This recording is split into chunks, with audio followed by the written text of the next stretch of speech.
주일 오후에 또 이 시간까지 참여해 주신 여러분들에게 너무 감사를 드리고, 여행이 피곤하고 지치지 않아야 되는데 근데 여러분들 보니까 지치지 않는 것 같아요. 그죠? 감사합니다. 안 지치신다니까 너무 고맙습니다. 따라해 보세요 한번. 주의 말씀은 내 발에 등이요 내 길에 빛이니이다. 아멘. 이게 시편의 기자의 고백이거든요.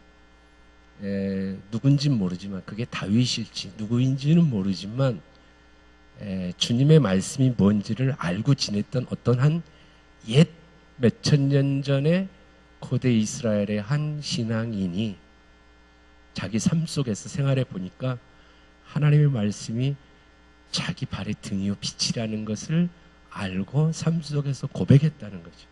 여러분들에게 마찬가지로 지금까지 하나님의 말씀을 얼마나 많이 들었습니까? 삶 속에서 이 시편의 그 기도자처럼 여러분에게도 그런 고백이 있으시길 주의 이름을 축원합니다. 우리 삶에 주의 말씀이 등이요 빛이 되기를 바랍니다. 아멘.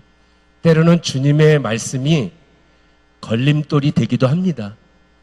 주의 말씀이 여러분 가는 길에, 내 길에 걸림돌이요 될 수도 있어요. 그게 걸려서 부닥쳐서 넘어질 수도 있습니다.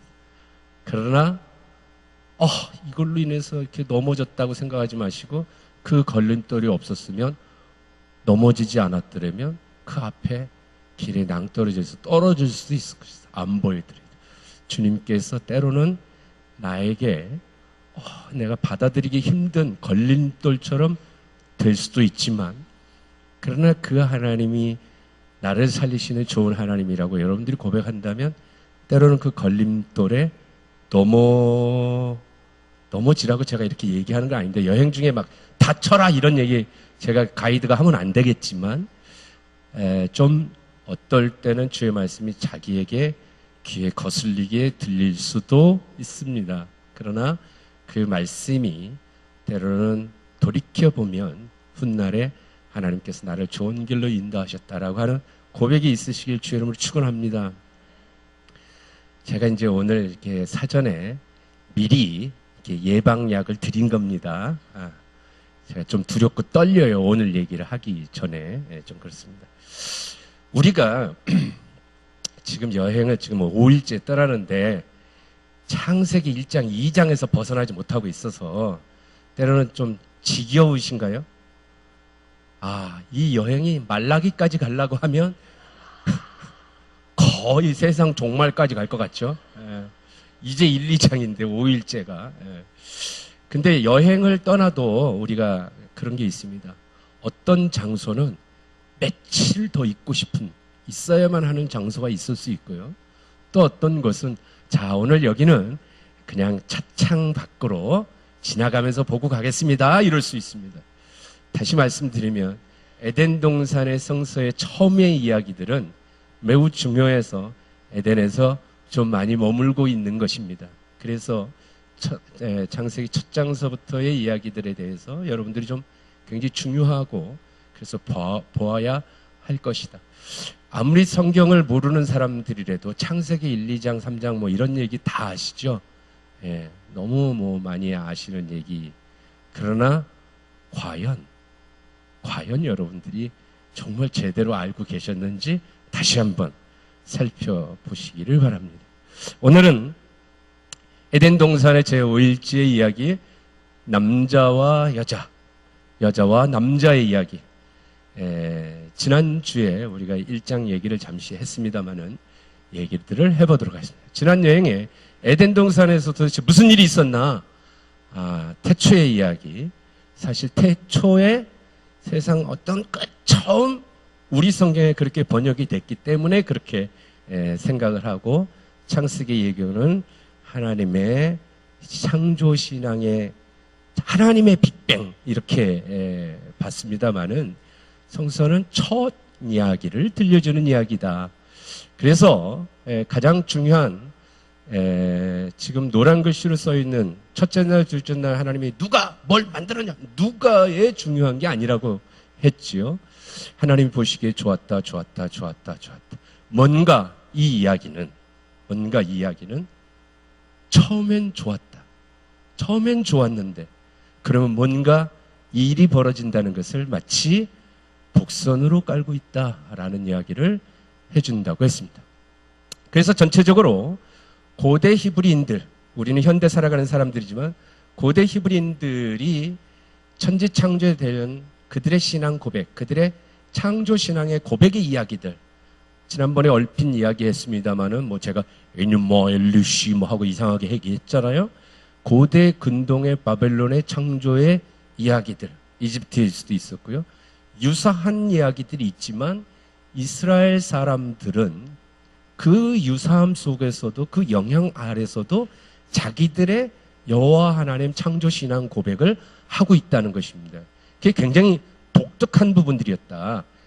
고대 이스라엘 주변의 나라들에는 신들이 많은 신들이 있지만 오직 하나님 한 분, 그 하나님 한 분에 의해서 모든 온 세상이 창조되는 이야기들을 하고 있다라는 이야기. 그리고 무엇보다 창세기 1장을 통해서 사람을 하나님께서 하나님의 형상대로 하나님의 뜻을 쫓아 하는, 하나님의 뜻을 위임받는 그러한 사람을 창조했다는 내용을 담고 있다. 바벨론에서는 인간은 신들을 위해서 신들의 신전에 가서 일하는 노예로 만들었습니다. 인간을 그렇게 태초부터 노예로 만들었다, 신을 위한 노예로 만들었다고 만약에 인간의 본질적 존재의 근거를 그렇게 얘기를 한다면 결국은 인간 삶이 신을 위해서 노예처럼 살아야 되는데 그때 신의 모습으로 등장하는 사람이 누구냐면 왕인 거죠. 그러니까 고대 근동에서는 바벨론이나 이집트의 바로 왕, 파라오, 신의 현현으로 나타난 자를 위해서 모든 백성들은 노예처럼 사는 것이 자기들의 창조의 본연의 목적인 양 생각하는 것과 이스라엘 사람들에게 있어서는 우리 모두는 하나님의 형상이라는 것은 굉장히 큰 차이를 드러내준다라고 얘기할 수 있습니다. 창세기 2장에 가면서 인간은 땅으로부터 왔다. 사람을 아담, 땅은 아다마, 아다마에서 왔기 때문에 아담이다. 이게 땅을 바라볼 때 여러분들은 함부로 침 뱉지 마시고 이렇게 짓밟으면 안 됩니다. 언제나 땅을 바라보실 때 어떻게 해야 돼요? 무릎 꿇고 땅에다 입 맞춰야 됩니다. 교황님 같이 이렇게 오면 어느 나라도 가면은 공항에서 비행기 내리면 제일 먼저 땅에다 입 맞추고 그랬잖아요. 저도 이스라엘을 처음 갔을 때 비행기가 저 공항 활주로 저 끝에 내렸어요. 왜 그랬을까요? 싼 비행기 타면 그렇습니다. 글로 딱 안 붙잖아요. 저 멀리 가잖아요. 근데 저녁이었어요. 저녁에 봄비 내리는데 이스라엘 그 벤구리온 텔아비브 공항에 네온 사인으로 저는 깜짝 놀랐어요. 왜냐하면 전 세계 어디에서 내가 책상에서만 보는 죽은 글자같이 보아왔던 히브리어 글자가 공항 네온 사인으로 당연히 하겠지만 처음 본 거예요. 처음 본 거야. Welcome to Israel. 메르킴 하밤 르 이스라엘. 히브리어로 쫙.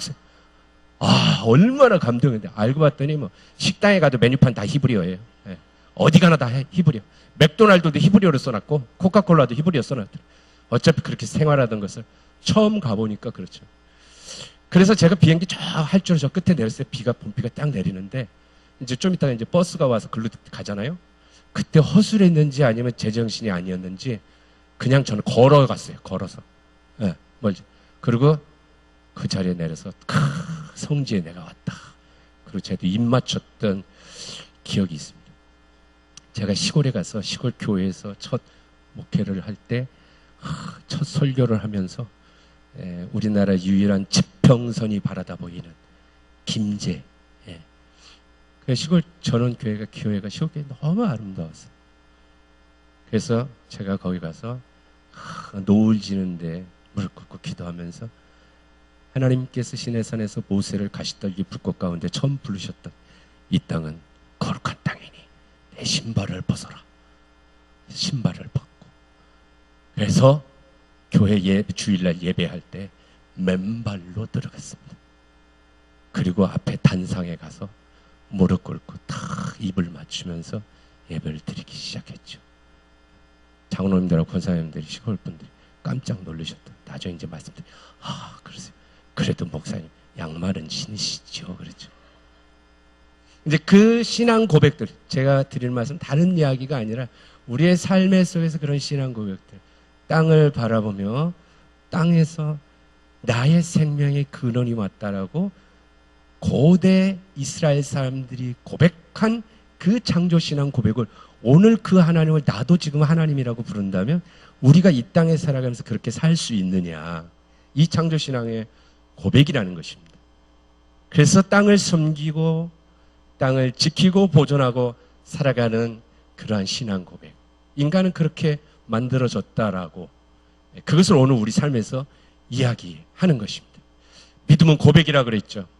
제가 성서의 내용들, 히브리어가 어떻고 원어가 어떻고 그 얘기가 아니라 이스라엘 사람들이 그 하나님을, 자기들이 믿던 하나님, 자기들의 역사의 삶 속에서 그때그때 나타났던 자기들을 구원하셨던 그 하나님, 그 약속의 하나님, 그 언약의 하나님이 이 세상도 다 지으셨다고 고백하는 것입니다. 오늘 우리에게서도 그 하나님을 고백해요. 우리에게서 우주 세계관이 다르고 다 다른데, 그런데 그 신앙 고백으로 내가 살아갈 수 있느냐라는, 과학적으로 문자적으로 싸움하지 마시고요.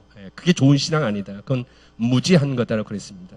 문제는 우리의 세계관 속에서 어떻게 우리는 그렇게 고백하고 살아갈 수 있느냐라는 것입니다. 그래서 창조신앙이란 창조주 하나님의 창조세계의 생명의 신비 속에서 생명을 섬기고 생명을 지키며 그렇게 살아가는 삶이다. 오늘 이 땅의 삶 속에서 우리 신갈교회 교인들은 창조신앙으로 살아가고 계시는 분들이에요. 아멘? 생명살림교회 맞죠? 그렇죠. 그래서 제가 교인이, 새로 이렇게 교인이 되기로 제가 작정했던 겁니다. 사실 부흥회하고 이쪽 저쪽 교회 다니면서 계속 제가 새로 이렇게 신입 교연으로 이렇게 등록을 하면 계속 선물은 받을 수 있는데, 그래도 오늘 또 이렇게 수건도 주셔서 권사님한테 감사드리고 그렇습니다. 자, 오늘 여행의 목적은 여자와 남자의 차이입니다. 여자와 남자의 차이는 뭐냐? 여러분들 여러분들 생각이 어떠죠? 여자하고 남자가 차이가 있습니까, 없습니까? 있죠? 한번 보세요. 이렇게 차이가 있다라고 얘기하는데 여러분들 생각은 어떨지 모르겠습니다. 네. 여자는 거울을 보면 저렇게 보인대요. 본인은 날씬한데. 여자들 동의하십니까? 그러세요? 별로 안 하세요? 남자들은, 이게 이제 여자 생각과 남자 생각이 다르다고 표시를 하는데 얼마나 동의하시는지 모르겠습니다. 또 하나 한번 차이를 한번 볼게요. 여자들은 학교 갈 때는 저 가방, 여행 갈 때, 약속 있을 때, 쇼핑할 때, 파티 갈 때, 해변 떠날 때 가방들이 다 다르죠. 남자들을 보니까 어느 여행을 가도 이 비슷한 것들이 많아요. 특히 이제 뭐 날씨 좋을 때 여자들은 신는 신발이 따로 있어요. 구두가. 또 누구 만나러 갈 때 신발 따로 있고, 먼 신발 따로 있고, 남자는 동일한 신발만 계속 하나로 나오는 그런 또 비슷한 얘기들이 많이 있습니다. 여러분 동의하십니까? 일반적으로 사람들이 생각하는 여자와 남자의 차이가 이렇다라고 얘기를 합니다. 또 하나 볼게요. 미용실에 가기 전에 여자의 머리, 남자의 머리가 아주 막 저래요. 그렇지만 이제 미용실을 다녀오면 저 모습이다. 이해하셨나요? 미용실 가기 전에 여자 남자 차이랬는데 다녀오면 저렇다. 그리고 여자는 5만 원을 내고 남자는 10,000 원을 내고 나온다. 뭐 이렇게 이런 내용이 있습니다. 문제는 성서는 고대 히브리인들은 남자와 여자와 남자를 어떤 식으로 이야기하고 있는지. 그 전에 너희들 따위가 이해하고 분석할 수 있는 이 종족이 아니에요. 완전히 한번 들어보세요. 종족이라니까요. 여자들 대화를 잘 들어보세요. 남자들이 이해할 수 있는 대화가 있나? 없어요. 위대한 종족들이에요. 드라마 1시간짜리를 보고 5시간을 이야기할 수 있는 사람들입니다. 아니, 드라마는 1시간인데 얘기를 5시간을 할 수 있잖아요. 니들이 그걸 이해할 수 있겠어요? 못해요, 평생을 가도. 전화통화를 3시간 반 하고 자세한 이야기는 만나서 하자 그럽니다. 너희들이 그걸 알 수 있겠어요? 못해요. 그 만나서 4시간을 이야기하고 중요한 얘기는 다시 전화를 하자 그럽니다. 그럼 도대체 뭔 얘기를 한 겁니까? 그래서 여자들은 오로지 감성으로 뭉쳐져 있어요.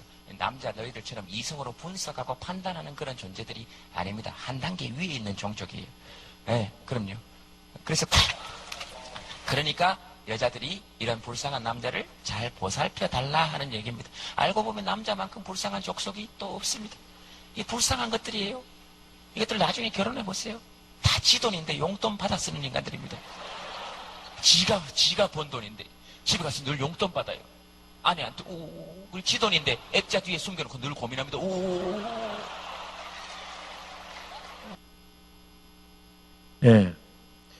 여자와 남자의 차이, 서로 이렇게 대화하는 내용도 다르고, 유명 김지성 씨 얘기를 잠시 이렇게 떠갖고 왔는데요. 자, 이제 제가 얘기하고 싶은 것은, 태초에 이야기하는 천지창조 때의 사람 창조와 관련돼서 남자와 여자와 남자의 관계는 어떤 관계일까? 창세기 1장. 우리 지난번에 했던 것입니다. 매우 중요한 것은 남자와 여자를 동시에 그것을 사람이라고 하고 그 사람은 하나님의 형상을 따랐다라고 얘기하시는 거예요. 하나님의 형상. 남자, 여자 동일하게 모두에게 그걸 사람이라고 했다라는 것입니다.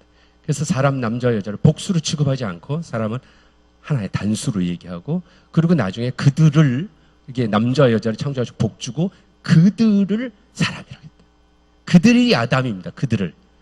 우리는 흔히 물론 아담과 이브, 아담과 하와 할 때 이름이 아담으로 뒤에 나오지만 그 전에 총칭적으로 인간을 남자와 여자를 아담이라고 부르고 있다는 것입니다.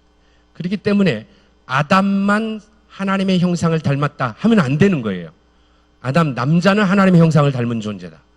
여자는 그의 부속물이다. 여자는 남자에게서 나온 피조물이다. 이렇게 생각하면 안 된다는 얘기입니다. 그래서 가장 중요한 것은 사람, 남자와 여자로 이루어진 사람이, 아담이 바로 하나님의 형상을 닮았다.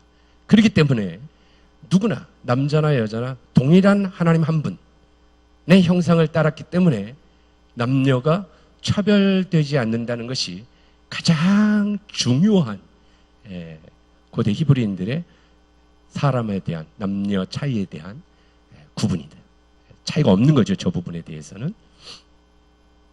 자, 창세기의 창조신앙과 우리가 잘 아는 이탈리아에 가면 바티칸의 시스나 예배당에 있는 그 천장 벽화에 있는 미켈란젤로의 천지 창조에 관련된 우리가 잘 아는 아담의 창조라고 하는 그 부분만을 보여주는 거죠. 여러분들 저 그림을 보면 미켈란젤로가 그 당시에 가지고 있었던 그의 교리적 성소관 있는 거죠. 그리고 오늘 성경이 보여주는 것하고는 어떤 차이가 있습니까? 차이가 있나요, 없나요? 첫째로 미켈란젤로 때까지만 해도 창세기를 어쨌든 간에 교회에서 그렇게 들었겠지요. 물론 성서는 모든 사람들에게 이렇게 뭐 교회에서 이렇게 되어지지 않았을 수도 있고 뭐 그랬는데 어쨌든 창세기에 대해서 내용을 알고 있고 미켈란젤로가 고백한 내용에 보면 하나님은 가부장적인 모습이죠. 하나님은 사람의 모습을 가지고 있다. 어쨌다. 백발의 할아버지 남자예요. 이 얘기는 아담이 남자이고 아담이 하나님의 형상을 닮았으니까 하나님도 남자다. 이 모습을 가지고 있는 시기인 거죠. 이제 이 부분하고 어쨌든 창세기의 내용은 다르지만 어쨌든 오랜 동안 서양에 있어서도 어쨌든 저 세계관은 계속 존속하고 있지 않았느냐 하는 거죠. 오늘날 우리들에게도 매우 그런 부분이 있습니다. 물론 예수님께서 하나님 아버지라고 그랬지 아버지 아니냐 남자 아니냐. 근데 여러분들이 이제 그렇게 되면 총칭적으로 그렇게 하늘의 아버지 이렇게 고백하는 내용이 있습니다만은 구약 성경 어디를 보더라도 성경 어디를 보여도 하나님은 남자다 여자다 이렇게 구분되어 있지 않습니다. 아마 아버지 신임은 엄마 신이 따로 있지도 않고요. 그런데 성경에 보면 오늘 내가 너를 낳았다, 내가 너를 가슴에 안고 내가 젖을 물려 너를 키웠다라고 얘기하는 하나님의 어머니성, 아버지성 같은 그런 부모에 대한 그러한 이스라엘 백성, 자녀에 대한 사랑의 모습에 대한 은유적인 표현들이 상당히 많이 나와 있습니다. 그러니까 사실 아담의 창조라고 할 때 저 모습도 아담이 남녀가 같이 있어야 되는데 사람이라고 하는 부분하고는 굉장히 가부장적인 서구사를 지탱해왔던 멋진 예술 작품으로 볼 수는 있지만 어쨌든 성서의 내용과 큰 차이가 있다. 어떤 사람이 그래서 패러디해서 이렇게 해놓은 것도 있고요. 자, 창세기 2장에 가면 18절 이하에 이렇게 있습니다. 한번 제가 성경을 볼게요. 여호와 하나님이 이르시되 사람이 혼자 사는 것이 좋지 아니하니 내가 그를 위하여 돕는 베풀을 지으리라 하시니라. 여호와 하나님이 흙으로 각종 들짐승과 공중의 각종 새를 지으시고 아담이 무엇이라고 부르나 보시려고 그것들을 그에게 이끌어 가시니 아담이 각 생물을 부르는 것이 곧 그 이름이 되었더라. 아담이 모든 가축과 공중의 새와 들의 모든 짐승에게 이름을 주니라. 아담이 돕는 배필이 없으므로 여호와 하나님이 아담을 깊이 잠들게 하시니 잠들매 그가 그 갈빗대 하나를 취하고 살로 대신 채우시고 여호와 하나님이 아담에게서 취하신 그 갈빗대로 여자를 만드시고 그를 아담에게로 이끌어 오시니 아담이 이르되 이는 내 뼈 중에 뼈요 살 중에 살이라. 이것을 남자에게서 취하였은즉 여자라 부르리라. 잘 아신 내용이죠? 네, 자, 이 창세기 2장의 내용을 통해서 여러분들에게 각인되어 있는 지금까지 생각되고 있는 남자와 여자의 차이는 여러분들은 무엇이라고 생각하십니까? 첫째, 여자는 남자를 돕기 위한 돕는 배필. 그러니까 남자를 돕기 위한 배필로 여자를 만들었고, 그리고 남자의 갈빗대로 만들었다. 그렇죠? 그러니까 여자들은 어떻게 해야 돼요? 언제나 남성을 위해서 도미 역할을 해야만 한다. 이것이 여자가 창조된 본연의 그 이유다. 그러십니까? 여러분, 근데 성경은 그렇잖아요. 뭔가 제가 그렇게 안 하려고 할 것 같은 분위기는 있죠. 어쨌든 간에 그렇게 늘 생각되어져 있는 부분들이 있습니다. 성경에 그렇게 되어 있으니까 그렇게 지금까지 생각해 온 것이 있는데, 무엇보다도 여러분이 가장 중요하게 볼 것은 만들어진 목적의 이유가 돕는 배필의 문제가 아니라 사람이 혼자 사는 것이 좋지 않기 때문이라고 얘기하고 있습니다. 이유의 근본은 여기서 아담이 남자가 마치 여자에 태어난 목적은 아담이 남자라고 그대로 직역해서 남자가 혼자 있으니까 쓸쓸하고 심심해서 마치 여자를 그 심심풀이 대타로 여자를 만들어준 것인 양 생각한단 말이죠. 그게 아니라는 거예요. 매우 중요하게 고대인들이 우리가 창세기 1장에서 얘기한 것처럼 아담 남자의 대명사가 아니라 사람이 아담이에요. 사람이 이야기를 해가면서 나중에 이것이 남자와 여자에 대한 구분들을 그들이 해나가는데, 중요한 것은 남자가 혼자 사는 게 좋지 않다라가 아니라 사람은 혼자 사는 것이 좋지 않다라는 거예요. 사람이라는 게 총칭적으로. 지금 특별히 무슨 얘기를 쓰냐면 좋지 않다. 무엇이 떠오르죠? 맨 처음 창조 세계에 대한 증언들입니다. 반복된 증언들. 하나님이 보시기니 좋았다. 매우 좋았다. 라고 창세기 1장이 얘기하는 장면들입니다. 그런데 창세기 2장에 가서 그 창조한 사람이 혼자 사는 것은 좋지 않다. 선하지 않다.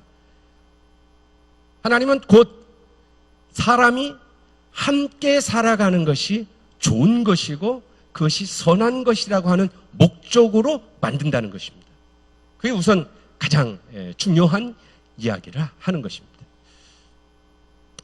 그래서 땅을 섬기고 인간의 창조에 대한 목적을 2장에 가면서 땅으로 만든 아담아에서 나온 아담. 그래서 아담이 아담어라부터 나와서 그 아담아를 아바드하기 위해서, 지난번에 얘기했습니다만, 땅을 섬기고 지키고 보존하기 위한 그것을 위한 사람을 아담을 창조하고, 이 하나님이 보시기에 좋다, 선하다고 했던 하나님의 온 창조세계 선을 지키기 위하여 이제는 사람이 함께 사는 선, 그것을 위해서 돕는 배필을 만들었다라고 얘기하는 것입니다.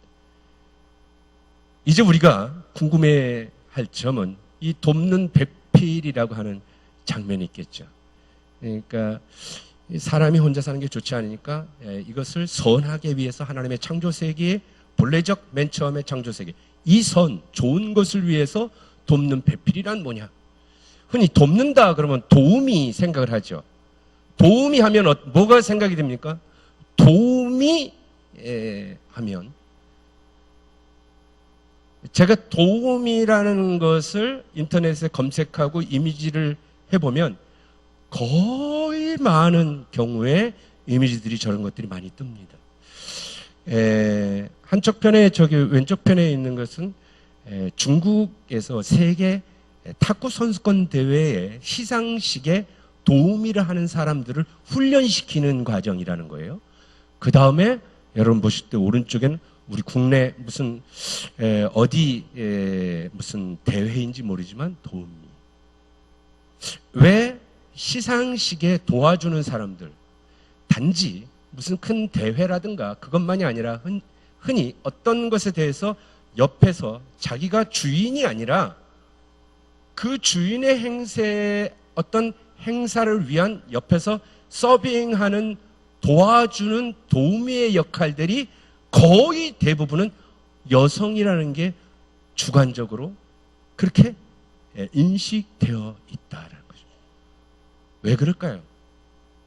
2000년 동안 서구의 기독교 문명이 가르친 이 창세기 이야기, 여자란 남자를 돕기 위해서 태어난 존재이기 때문에 그럴까요? 한번 보십시오. 우리 신갈교회는 그렇지 않으리라 믿고, 제가 어딘가에 목회자로 있는데 언젠가 이렇게 목사님들께 모여서 지역 목회자 체육대회를 하기로 됐어요. 목회자 체육대회를 하는데 그 체육대회 행사를 하기 위해서 누군가 와서 도와줄 도우미들이 필요하잖아요. 그 도우미는 어떻게 하겠습니까? 역시 목사님들끼리 얘기를 해서 어느 큰 교회 여신도회가 도우미를 하도록 하게 합니다. 목사님들은 트레이닝 바람으로 체육대회를 가시고 도우미 여신도회들은 한복 입고 나오고, 이게 코미디가 아니라 너무나도 자연스럽게 이루어지고 있는 것들이, 언제나 그런 건 아니지만 종종 그런 모습들이 보여지고 있는 거예요. 이게 과연 어디에서 왔을까? 물론 우리 한국의 오래된 유교 문화적인 어떤 그런 가부장적인 문화의 차이도 있을 수도 있고요. 그런데 제가 지금 말씀드리는 것은 이것이 제가 지어낸 것이 아니라 성서에 대한 오랜 동안의 서구의 기독교 문화가 자리 잡고 있는, 바로 여자는 남자를 돕기 위해서 태어난 존재라고 하는 이 성서에 대한 해석관 때문이라는 것입니다. 그러면 과연 그런지 그 부분에 대해서도 살펴볼 필요가 있겠죠. 우선 돕는 배필이라는데, 돕는다. 이 돕는다라는 것은, 이 돕는 배필이라고 해서 히브리어 원래로 얘기하면 에츠르켄네그도, 앞에 있는 좀 더 크게 썼습니다. 저게 돕는 자, 도움인데요. 히브리어는 에체르라고 합니다. 에체르. 원래는 에체르. 근데 우리 한글말 성경에는 그 발음대로 그대로 안 썼고 에셀 이렇게 표현이 되어 있습니다. 에셀. 원래 에체르예요. 에셀. 어디서 들어본 거 없어요? 에셀 어디서 나오지 않습니까? 잘 들어보세요. 창세기 15장 2절에 보면 아브라함이 자기 자식이 없을 때 롯을 구출하러 갈 때 자기의 다마스커스의 종인 그 종이 이름이 엘리에셀이에요. 그래서 엘리에셀을 데리고 갔다 오지 않습니까? 그리고 자기 후손이 없어갖고 하는 장면에도 있습니다만은 이 종의 이름이 원래는 엘리에제르예요. 엘리에제르. 다 같이 엘리. 엘리 하면 여러분 잘 아시죠? 엘리 하면 뭐죠? 어디서 나온 것 같잖아요. 엘리 람마 사박다니 하시잖아요. 그 엘, 다 같이 엘. 엘이 바로 하나님의 하나님. 엘리 하면은 나의 하나님이에요. 그래서 엘리 엘리 나의 하나님 하는 것입니다. 그러면 엘리 에셀 엘리 에체르 하면 나의 하나님은 도움이다. 그러면 내가 주인공이고 하나님은 내 옆에서 서빙 드시는 분일까? 무슨 말인지 아시겠어요? 이 에체르다, 도와준다, 돕는다 라고 하는 에체르라고 하는 이름이 엘리 에체르, 나의 하나님은 내가 주인공이고 하나님 옆에서 저 하는 분이 아니다. 도움이다. 엘리에셀. 엘리에셀 또 다른 이름은 혹시 아십니까? 성경 퀴즈 맞히시는 분에게 모세의 둘째 아이의 이름입니다. 첫째는 모세가 미디안에 가서 자기가 객이 되었다. 나그네가 됐다. 그래서 게르솜이라고 하는 첫째 아이의 이름이 있고요. 둘째 애가 엘리에셀입니다. 여기도. 그러면서 하는 얘기가 바로 그가 나를 구원했다. 그러니까 이 에제르라고 얘기하는 것은 도움하지만 그 도움은 그냥 어떤 도움, 내가 뭘 하는데 옆에서 이렇게 내가 하는 일에 조금 이렇게 얹어서 도와주는 서빙하는 도움이 아니라 이것은 절대적 구원자적인 힘으로서의 구원을 의미한다는 거예요. 그런 도움이라는 것입니다. 내가 도저히 어떻게 할 수 없고 나를 이끌어서 살려주는 그런 도움이에요. 내가 뭐 하는데 조금만 이거 좀 도와줘, 이거 좀 들고 있어라고 하는 도우미가 부차적 도우미가 아니라는 것입니다. 매우 중요한 거죠. 신명기에도 이스라엘 너는 행복한 사람이다. 여호와의 구원을 너같이 얻은 백성이 그는 너를 돕는 에체르. 하나님의 구원, 하나님께서 내가 너를 에체르 하는 하나님은 우리의 방패다 라는 거죠. 여러분이 아시는 거죠? 우리의 귀에 익숙한, 입에 익숙한 사무엘이 돌을 취하여 미스바와 센사에 세워 이르되 여호와께서 여기까지 우리를 도와주셨다 이거예요. 그래서 에벤 원래 에젤이에요. 이제 여러분들이 이제 제대로 알았죠?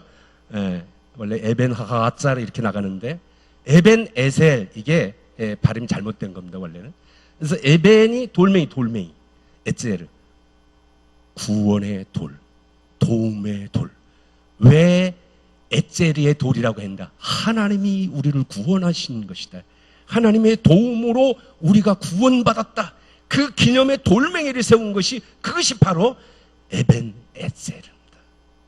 자, 그렇다면 여자를 창조하신 목적이 돕는다라고 할 때 그 돕는다는 의미가 뭐냐? 시편에서도 그는 우리의 도움이라고 얘기했습니다.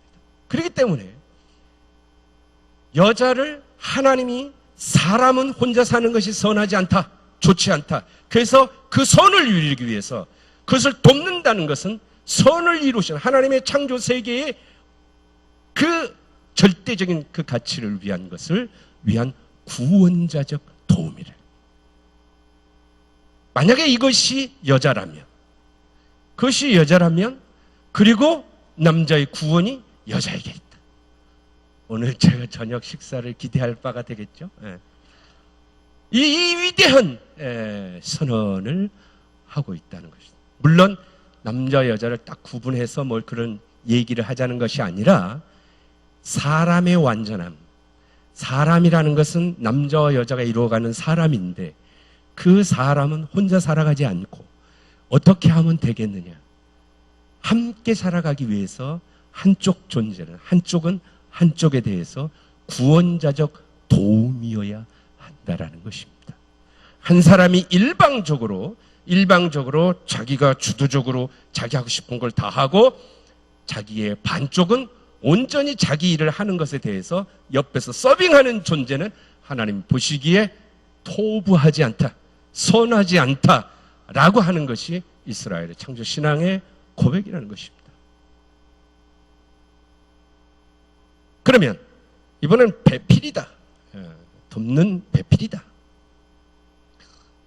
아까 에셀 큰네그도 했는데 에셀가 구원이다, 도움이다.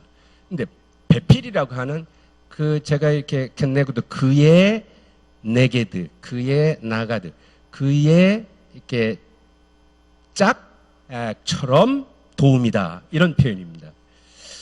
우리말 사전을 한자어를 좀 풀어봤어요. 배필을 짝배 짝필 이렇게 했고 보니까 거기에 다양한 뜻들이 나와 있는데 성서에 이 나가드 네게드라고 하는 이 배필이라고 하는 부분을 우리말 풀이 한자 풀이의 한자어에 대해서 비교를 해보니까 제가 노란 색깔로 해놓은 게 거의 유사성을 가지고 있습니다. 그 번역을 보면 다시 말하면 걸맞다, 견주다 또는 상대한다, 맞수이다, 비교한다, 대비한다, 맞서다, 상대가 된다, 적수가 된다. 그래서 이 네게드는 마치 이스라엘이 전쟁터에 나가면 적과 마주보죠. 적과 대항을 하죠. 그럴 때도 씁니다. 네. 또 반대편으로는 어떻게 했어요? 내가 마주보고 대하는 관계예요. 마주보고 대하는 관계. 마주보고 대하는 관계다. 상하적 종속적 관계가 아니라는 것입니다. 그의 도움의 구원자적 주체로서 그의 짝이 된다는 것은 그가 한 사람이 자기의 주도적으로 나가고 거기에 대해서 옆에서 이렇게 서빙하는 도움의 주체가 아니라 서로 마주 본다라고 하는 것입니다.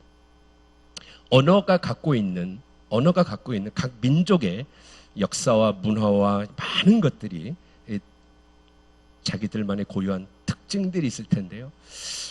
예를 들어서 이런 겁니다. 상대를 이해한다. 우리가 이해한다고 그러죠. 이해한다. 이해한다는 말을 영어로 understand 한다 그래요. 내가 저 사람을 이해한다. understand. 이해하려면 under, 아래에 쓴다. 저 사람보다 내가 아래에 서야 그게 이해한다.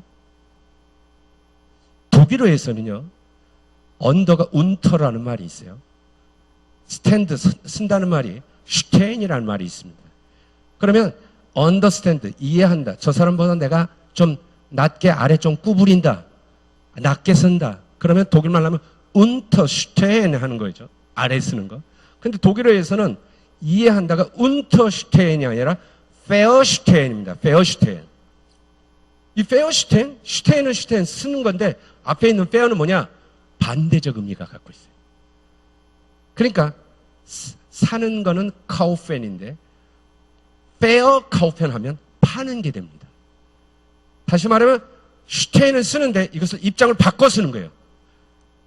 입장을 바꿔 써서 페어슈테인이 이해하는 것입니다. 우리말에도 한자어지만 역지사지라는 말이 있잖아요. 이해하는 게 내가 아이고 남편이 뭐라 그러고 부인이 뭐라 그러고 아내가 뭐라 그럴 때 아이고 서로 다른데 이해하려면 아이고 내가 말 안 하고 내가 죽지 죽어. 아이고 내가 한번 숙이지 뭐. understand 하는 개념이 아닌데. 그런 면에서 배필이라고 하는 이야기의 히브리어의 의미는 이런 understanding이 아니라 verstand의 입장입니다. 역지사지다. 그래서 언제나 나의 구원자적 도움으로서의 남녀가 서로 마주 대한다. 마주 대한다는 게 해서 서로 이렇게 딱 이렇게 뭐 이렇게 째려보는 마주 대함이 아니죠. 언제나 그를 통해서 나를 마주 대하는 서로가 서로를 통해서 서로 도움을 주고 서로 함께 가는 동반자적 역할의 개념이 바로 돕는 배필이라고 얘기하는 것입니다. 그래서 저 말도 뭐뭐 앞에 마주하고 직면하고 대면하고 맞은편 알맞고 어울리고 상응하는 이런 개념의 구원자적인 도움으로서의 에체르. 그것이 사람에게 필요하다. 여러분에게 그런 존재가 또 다른 존재가 필요하다고 생각하십니까? 그렇잖아요. 나 혼자 내가 사람이에요. 남자도 아담, 여자도 아담. 사람인데 나 혼자 세상을 살아가는 것은 선하지 않다. 그럼 나에게 누군가 필요해. 그 필요한 것을 나 혼자 하기에는 힘드니까 내 종이 하나 있어야겠다. 나를 서빙해줄 누군가 하나 있어야 돼.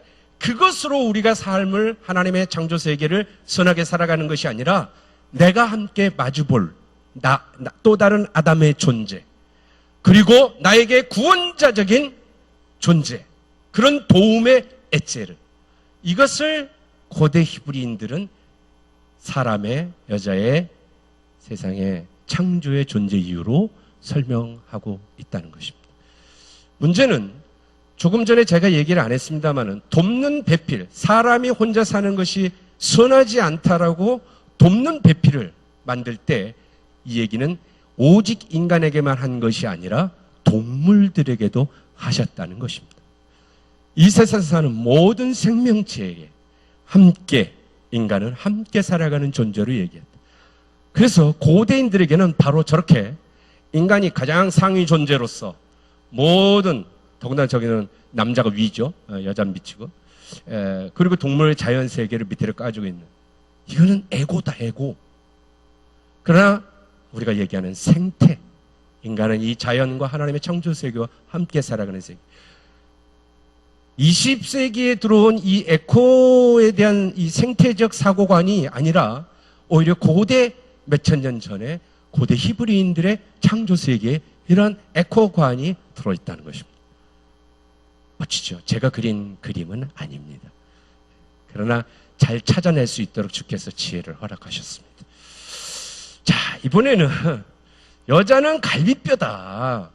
여자는 갈비뼈다. 여러분 어떻게 생각하세요? 하나님께서 여자를 남자의 갈비뼈를 만들었다. 어떻게 생각하십니까? 왜 갈비뼈를 만들었을까? 하나님은 머리카락으로도 만들 수 있을까요? 없을까요? 있으시겠지. 전능하신 분이 머리카락 벗어 손오공 하듯이 하실 수도 있을 것이고요. 그렇죠? 뭐 손가락뼈로도 만들 수 있고 코뼈로도 만들 수 있습니다. 왜 갈비뼈라고 얘기를 했을까? 이거에 대해서 고민한 사람이 한둘이 있겠습니까? 예. 성경에 아담을 깊이 잠들게 하고 갈비뼈를 취해서 만들었다. 그래서 아담에게 데리고 왔다. 이 얘기가 있습니다. 중세 때 교부라고 있어요. 그 사람이 이런 얘기합니다. 만일 남자가 자고 있을 때 하나님께서 주먹으로 남자의 머리를 쳐서 그 머리뼈 조각으로 여자를 만드셨다면 여자는 지금쯤 남자의 머리 위에 앉아 있을 것이고, 만약 하나님께서 남자의 손가락뼈로 여자를 만들었다면 여자는 남자의 노리개밖에 안 됐을 것이고, 만약 하나님께서 남자의 발가락뼈로 여자를 만들었다면 여자는 남자의 발바닥에 짓눌려 사람하는 존재가 되었을지도 모른다. 뭐 이렇게 생각할 수도 있고 저렇게 생각할 수도 있고, 그러나 우리는 여행 전에 성서 여행을 떠나기 위해서 굉장히 많이 준비들을 해왔습니다. 그래서 글자 하나하나 문자에 우리는 좌우되지 않는다라는 거죠. 그렇지만 많은 기독교인들 중에 오랜 동안 그래서 여자는 남자보다 갈비뼈가 한 개 더 많다, 이런 얘기가 아주 무식하게 진행되어 오기도 했습니다. 성경 하나님 말씀 1점이라도 오류가 없다라고. 그러나 남녀가 누구라도 다 갈뼈수가 다 똑같지도 않대요. 하다 보니까 뭐 어떤 사람은 갈뼈가 붙기도 하고 뭐 그러기도 하고 그런답니다. 어쨌든 간에 도대체 이 갈비뼈에 대한 이야기는 뭘까? 그냥 갈비뼈니까 여자는 너 내한테서 나왔지, 넌 내 갈비뼈 하나에 불과해 라고 하는, 여자는 남자의 종속, 이게 대표적인 본문으로 쓰여지고 이해되어 왔던 거죠. 갈비뼈가 뭘까? 히브리어는 젤라라고 합니다. 다 같이 젤라. 참 이상한 말 많이 배우죠. 젤라. 뭐지? 하나님이 옆구리를 이렇게 찢어서 이렇게 젤라, 그래서 젤나, 그래서 젤라, 이럴 수 있습니다. 근데 어쨌든 거기에 보면 성경 본문에는 하나님은 아담을 깊이 잠들게 한 다음에 사람을, 그리고 그의 젤라들 중에서 이렇게 돼 있어요. 그의 젤라들 중에서 한 젤라를 취했다. 이렇게 얘기를 합니다. 그 젤라. 그런데 젤라를 지금 갈비뼈다, 갈비뼈라고 얘기하는 이 이야기가 구약 성서에서는 오직 여기밖에 없어요. 오직 여기밖에 없다는 말은, 이 젤라라는 말은 구약 성서 전체에 굉장히 많이 나옵니다. 근데 가장 많이 나오는데 갈비뼈라고 쓰인 본문이 한 개도 없어요. 근데 오직 이 본문만 갈빗대로 번역을 한 거예요. 그래서 이게 도대체 뭔지를 모릅니다. 문제의 심각성은. 그래서 그냥 무조건 갈비뼈라고 얘기를 합니다만은, 그러면 이 젤라가 뭐냐? 한 면이에요, 면. 한쪽 면. 한쪽 면. 한편, 한쪽, 뭐, 옆쪽, 옆구리, 뭐, 우리 몸으로 하면, 몸도 이렇게, 뭐, 이렇게 한쪽, 옆이 될지, 등짝이 될지, 어떻게, 그건 뒤쪽 그러잖아요. 앞쪽, 옆쪽 이러잖아요.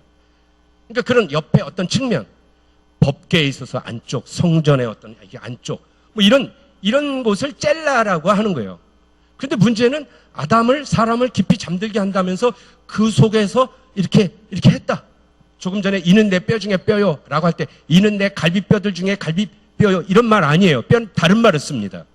바로 다음에 여자를 데려오니 남자 아담이 얘기할 때 다른 표현이에요. 그러니까 갈비뼈라고 얘기하는 것은 성경 어디에도 없습니다. 사실은. 문제는 어쨌든 오랜 동안 옆구리에서 뺐으면 뭐겠어. 갈비뼈지. 여러분 옆구리 한번 만져보세요. 제일 먼저 잡힌 게 뭡니까? 옆구리 살이 잡힌데. 옆구리 살이 먼저 잡히셔요? 죄송합니다. 내가 이럴 줄 몰랐네. 옆에서 이렇게 뽑으니까 아주 편하게 그것을 갈비뼈라고 오랜 동안 지금까지 그렇게 번역되어 왔습니다. 우리나라 성경뿐만 아니라 전 세계 성경들이 다 그래요. 그러나 근본적으로 어쨌든 간에 이것은 몰라요. 몰라. 옆구리에서 뭘 빼셨는지. 뭘 빼셨는지죠. 그리고 뭘 뺐다. 반드시 이거다. 이게 너무 갈비뼈 중에서 몇 번 갈비뼈 뭐 이렇게 얘기하면 안 돼요 지금. 고대인들의 세계관이다. 그리고 성경 어디에도 이 젤라 이런 것을 갈비뼈 그렇지 않습니다. 딴 데도 젤라가 갈비뼈 그러면 이건 당연히 갈비뼈예요. 근데 그렇지 않다라는 거죠. 단지 하나 아담을 깊이 잠들게 하시고 그의 한쪽 면에 어떤 젤라를 이렇게 찢어가지고 이렇게 하셨다라고 어쨌든 그들은 이야기를 하는 것입니다. 좋다. 만약 그래도 옆구리에 그것이 갈비뼈라고 하자. 어쨌든 옆에서 한쪽을 그리고 나머지를 살로 채웠다. 한쪽을 빼서 살로 채웠다. 한쪽에 젤라를 빼서 한쪽을 채웠다. 그랬을 때 어떤 기능을 하냐. 여러분 갈비뼈가 무슨 기능을 하죠? 갈비뼈가 우리 신체 내장의 장기들을 보호하죠. 프로텍트한다. 보호한다. 갈비뼈가. 굉장히 중요한 기능이죠. 여러분 우리 신체 중에 가장 중요한 부위를 여러분은 제1순위로 어디를 생각하십니까? 심장. 또 우리 동양에서는 머리 생각들 많이 하죠. 머리. 그래서 사람 숫자 셀 때 우리는 머리수 좀 세봐 그러잖아요. 머리 세봐 이러잖아요.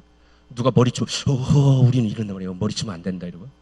근데 이스라엘 사람들 고대 히브리인들에게 있어서 인간에게 있어서 가장 중요한 신체의 부위는 심장입니다. 심장.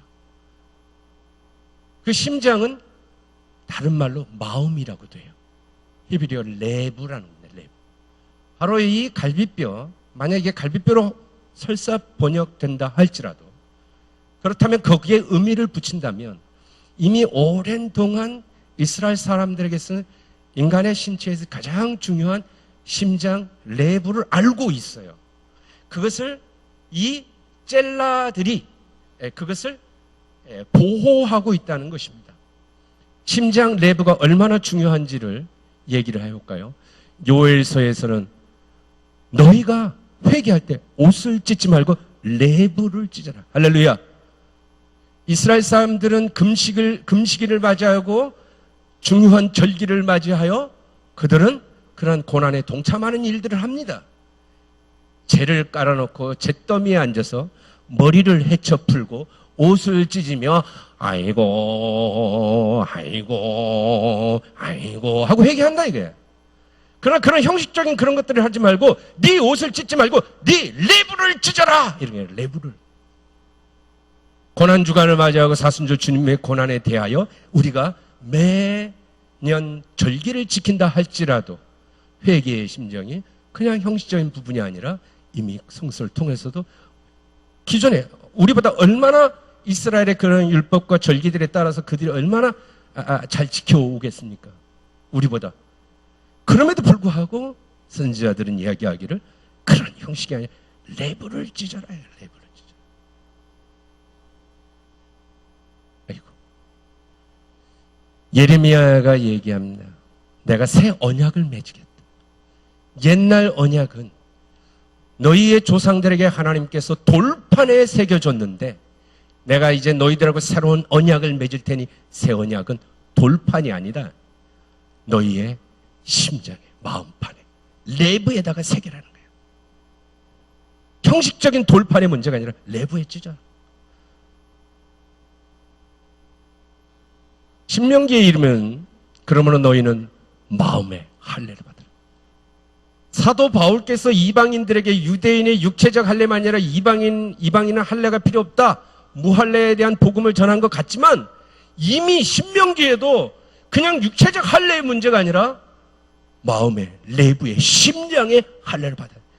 다시 말하면 심장이라는 것은 인간의 신체의 구조에 있어서 생명으로서 가장 신체적으로서도 중요하지만 인간에 있어서 모든 정신과 육체의 가장 중요한 것으로 이스라엘 사람들은 이 바로 심장, 마음, 내부를 중요하게 여겼던 것입니다.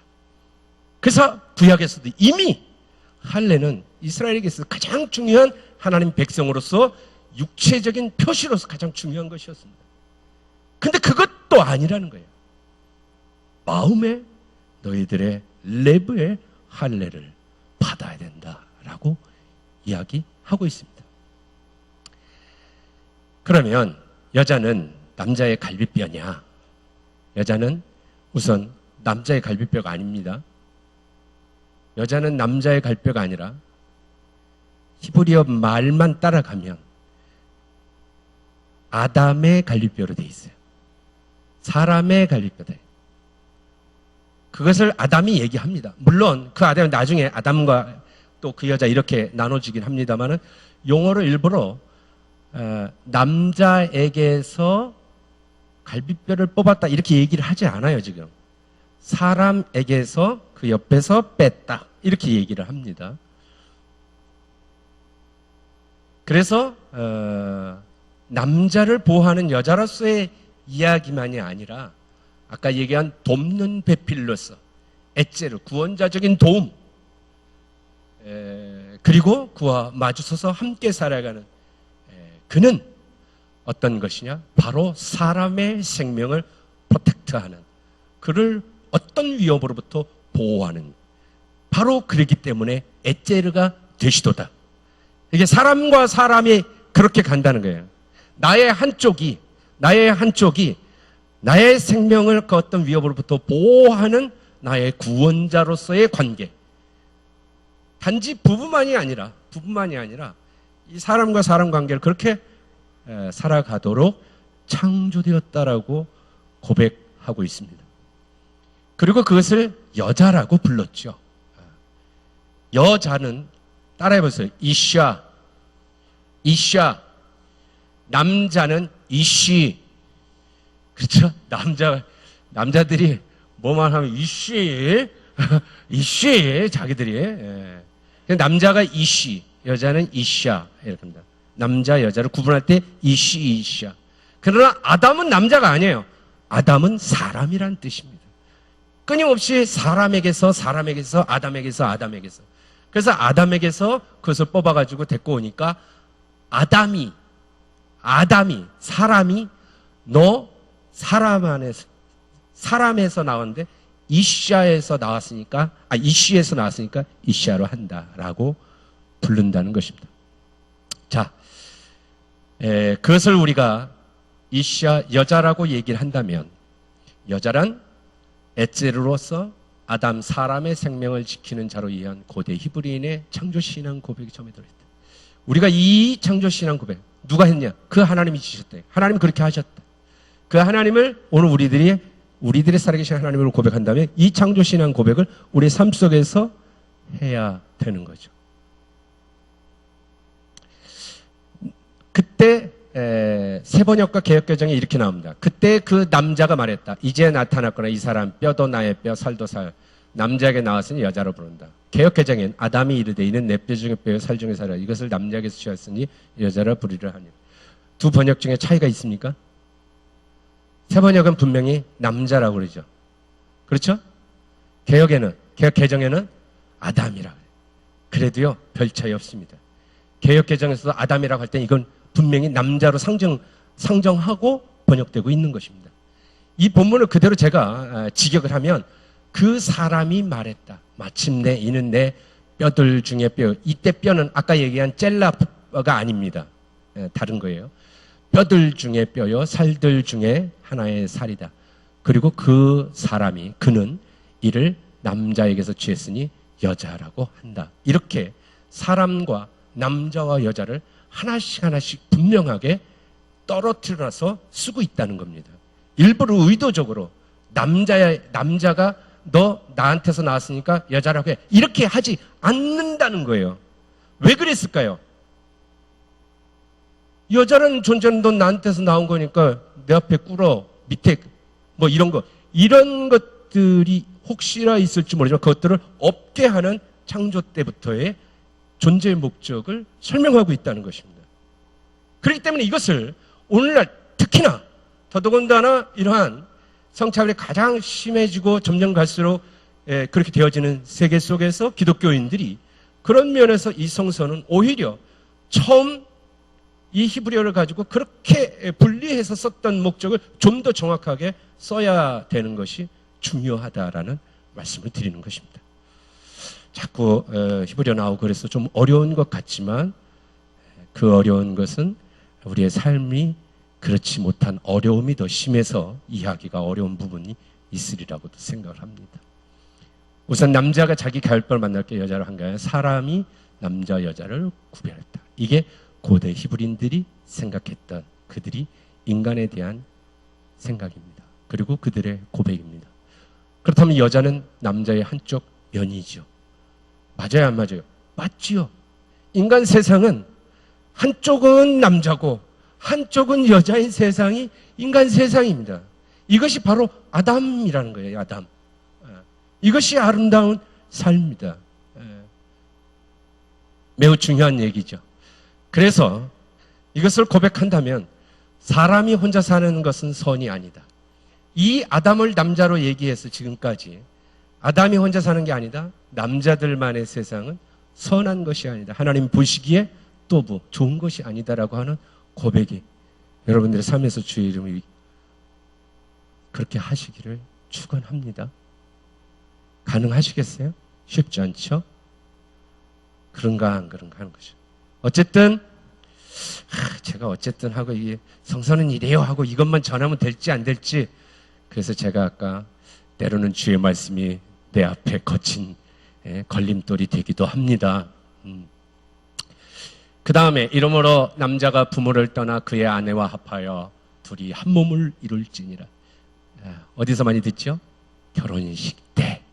결혼식 때 이제 너 부모 떠나서 자 여자 만났으니까 가서 한방 차려라 라는 이야기들을 많이 하죠.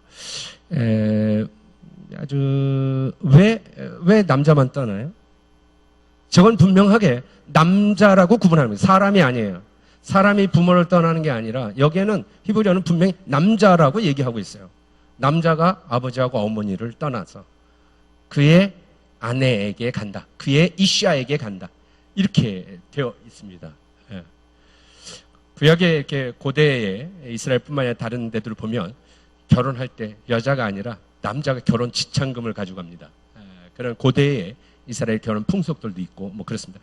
자세한 얘기는 이제 나중에 그런 이스라엘의 결혼 생활이라든가 또는 여러 부분에 대해서는 또 얘기를 합니다만 이 본문 자체는 반드시 한 몸을 이룬다 해가지고 어떤 그런 남녀 간의 결혼에 대한 삶을 반드시 얘기하는 이야기가 아닙니다.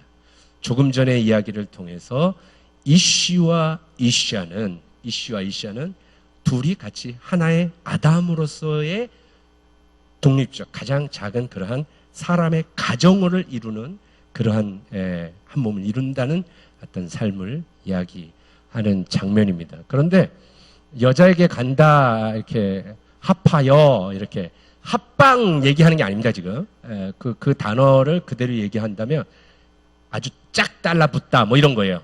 꼭 잡고 놓지 않는다 이런 부분입니다. 그래서 언어 자체도 이샤는 그렇잖아요. 이쪽 한쪽에서 떼놨잖아요. 그래갖고 열로 살로 채웠지만 이씨하고 이샤는 떨어진 존재가 아니다. 딱 달라붙어 있는 하나의 존재라는 거예요. 단지 남편과 아내 둘을 상정하자는 게 아니라 남자와 여자, 인간이라고 하는 사람이란 바로 그런 관계다라고 이야기하고 있다라는 것입니다. 남자와 여자로 이루어진 사람 세상은 남자와 여자가 하나, 한 몸, 하나의 생명 공동체로 살아가는 것입니다. 천도자는 이렇게 얘기합니다. 두 사람이 한 사람보다 나으면 그들이 수고함으로 좋은 상을 얻을 것입니다. 혹시 그들이 넘어지면 하나가 그 동물을 붙들어 일으키리니와 홀로 있어 넘어지고 붙들어 일으킬 자가 없는 자에게는 화가 있으리라. 두 사람이 함께 누우면 따뜻하거니와 한 사람이 어찌 따뜻하랴.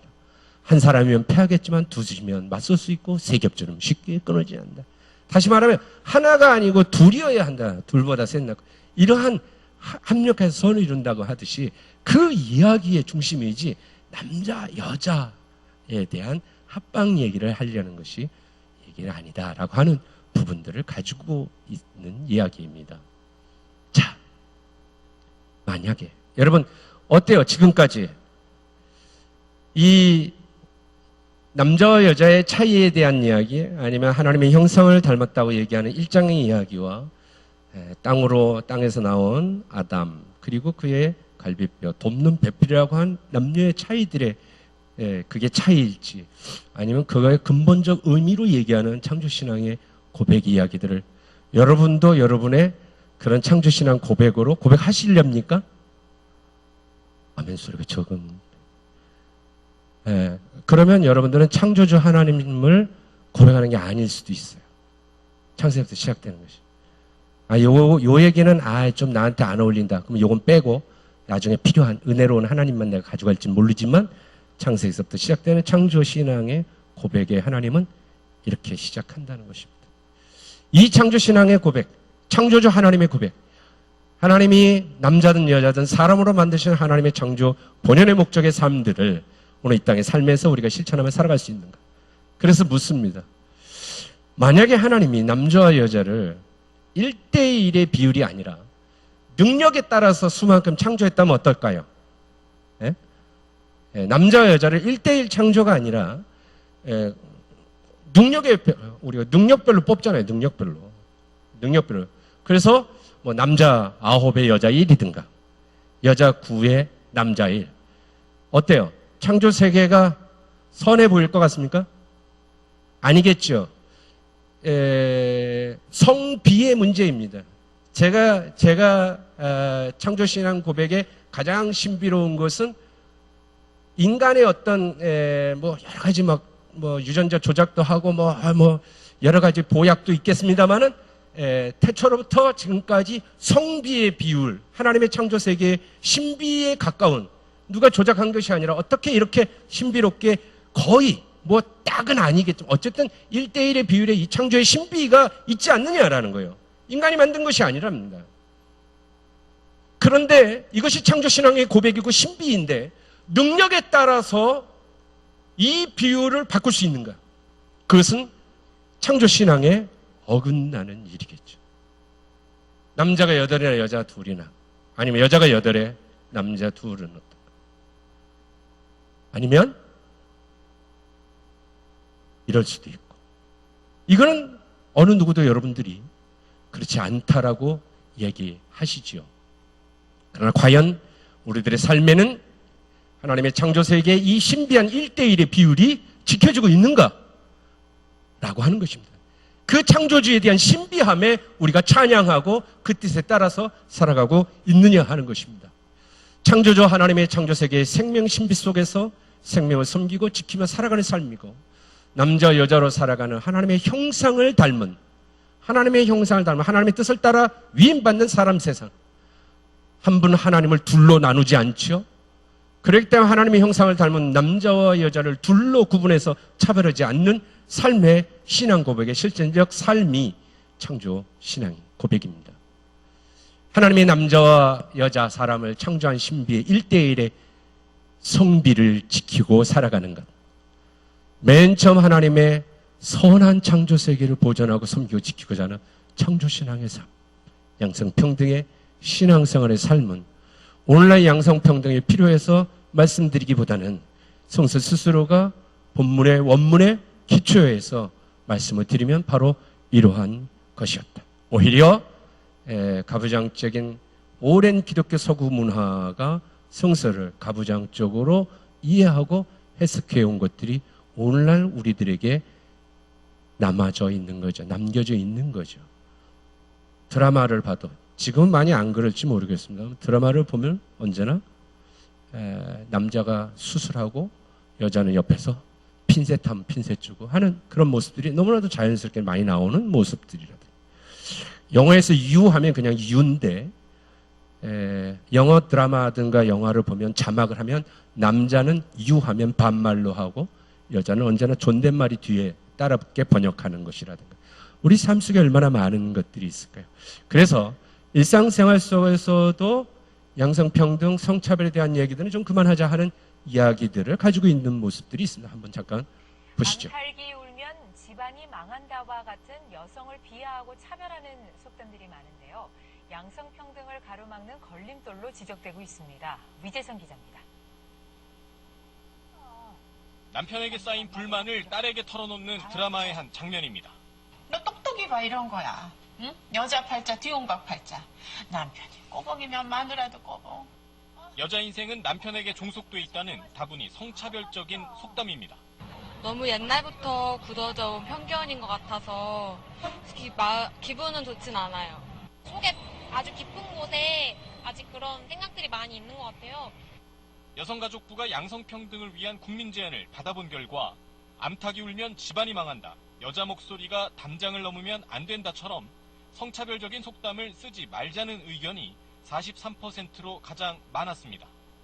여자가 777 못하게, 남자가 그것도 못하냐 등 성별 고정관념을 강화시키는 표현들이나 김여사, 된장녀 같이 여성 비하의 의미가 담긴 말도 삼가야 한다는 제안이 뒤따랐습니다. 옳지 않은 말을 반복해서 듣게 되면 그것이 진짜인 것처럼 인지적 왜곡이 일어나기 때문에 그런 단어라든지 속담 사용하지 않는 것이. 시민들은 직업의 성별을 구분해 부르는 것도 양성평등의 걸림돌로 봤습니다. 또 채용 면접을 볼 때 지원자의 키나 몸무게를 물어보거나 여성 직원에게 잔심부름을 시키는 직장 문화도 문제라고 지적했습니다. KBS 뉴스 위재천입니다. 예. 이제 뭐 사회에서도 곳곳에서도 이러한 이야기들이 많이 일어나고 있고, 또 한편으로는 제가 아까 말씀드린 것처럼 오랜 동안 서구 역사에 또 우리나라에도 마찬가지입니다만은 그런 가부장적인 문화, 그런 가부장적 문화의 뒷배경에 가장 중요하게 기독교 성서가 자리 잡고 있었다는 것입니다. 그래서 한편으로는 이러한 문제는 단지 사회적 문제만이 아니라 교회가 안고 있는 문제이기도 한 것입니다. 저는 단지 오늘 무슨 양성평등 뭐 어떤 것을 강조하려고 나온 게 아니라 에덴에서의 첫 창조의 이야기, 남자와 여자의 창조에 대한 이야기를 여러분에게 전해드린 것이고요. 마지막으로 우리 한국 기독교 장로회의 양성평등에 관련된 기도문을 하나 보여드리려고 합니다.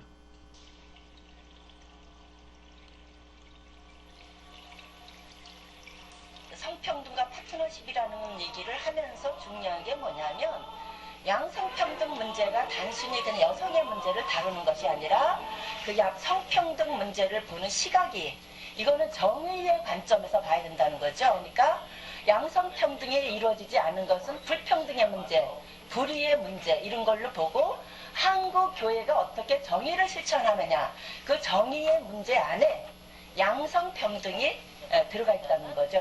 이 순간 우리 교단과 교회의 가부장적 문화와 구조하에서 성차별로 인해 기장 여성들이 있는 고난과 좌절에도 불구하고 나는 아직도 꿈을 가지고 있습니다.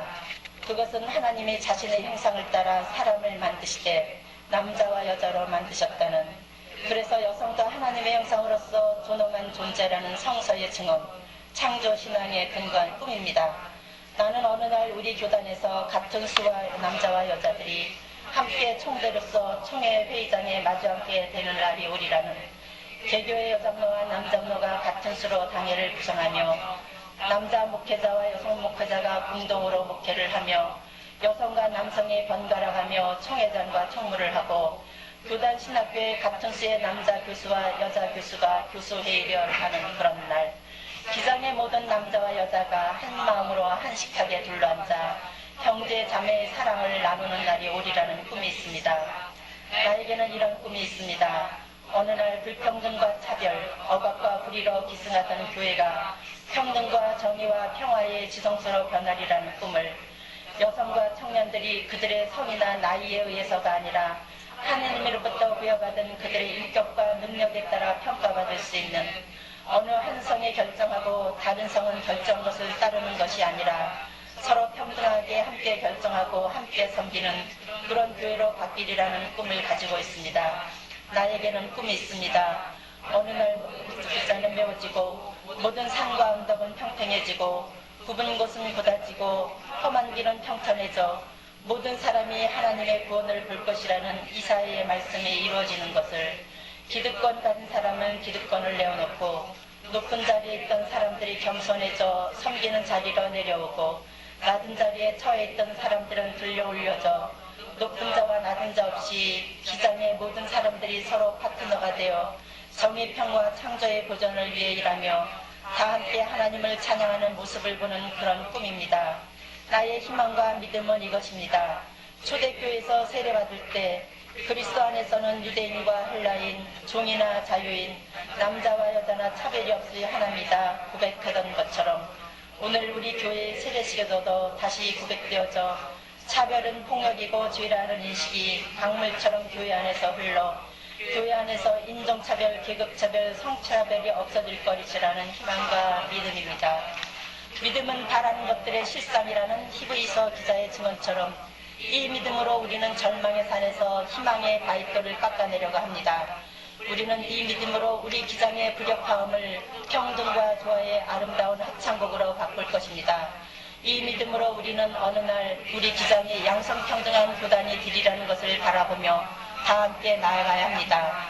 기장 모든 노예로부터 평등과 자유의 종이 울려 퍼지고 교단총의 정책을 결정하는 거대한 자리로부터 양성평등의 종이 울려 퍼지게 하십시오.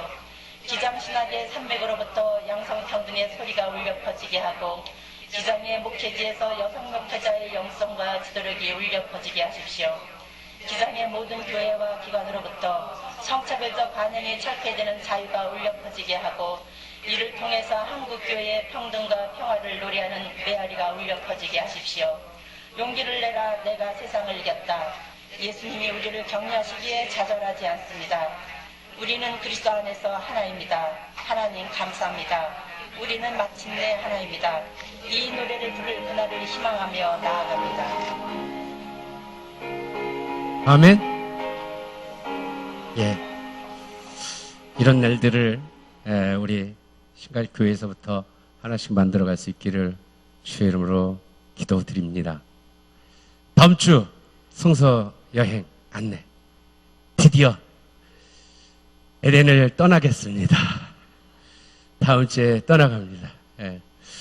다음 주 에덴을 떠나는 이야기들에도 매우 중요한 이야기들이 담겨 있지요.